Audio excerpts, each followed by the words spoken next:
taqwa minallahi wa Bu әлі мәшт ашылу вақиғасы түгел, әтізіліп келуші ғибадатханеге ярым ай құю тантанасы. Жиылған халық тәкбир айта әтізушілер махсус техник ярдәмендә айны монара ұшына урнаштыра.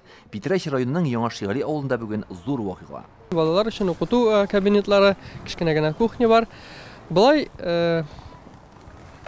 якынча әйткәндә 300-400 кешегә сыйырга тиеш инде иншалла. Әле эшләр шактый. Төзелеш 2020 елда башланган. Гыйбадатханәгә бөек сәхабә Габдурахман ибн Гауф исемен биргәннәр.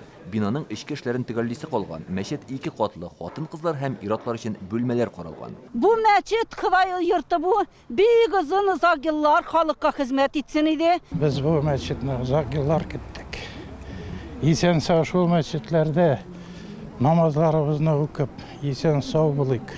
Төзелүен көтеп торабыз инде, бөтен халыкта инде гөр килеп дус булып яшәргә насыйп итсен монда. Мәчет халык ярдәме белән төзелә. Хәзер дини гыйбадәтләрне башкару өчен мөселманнар 5 чакрым читтә урнашкан күрше авылларга йөри.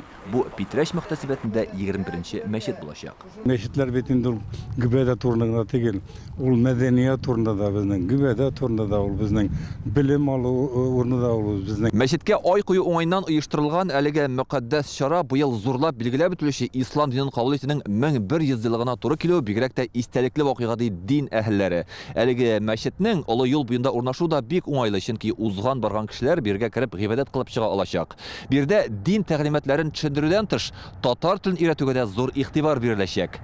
Ә инде мәчетнең ачылыш тантанасы тагын ай ярымнан 1 апрель көнне изге Рамазан ае алдыннан узарга тиеш. Питрәш районыннан Илдар Сафиуллин, Марат Зайдуллин, Яңа Гасыр каналы.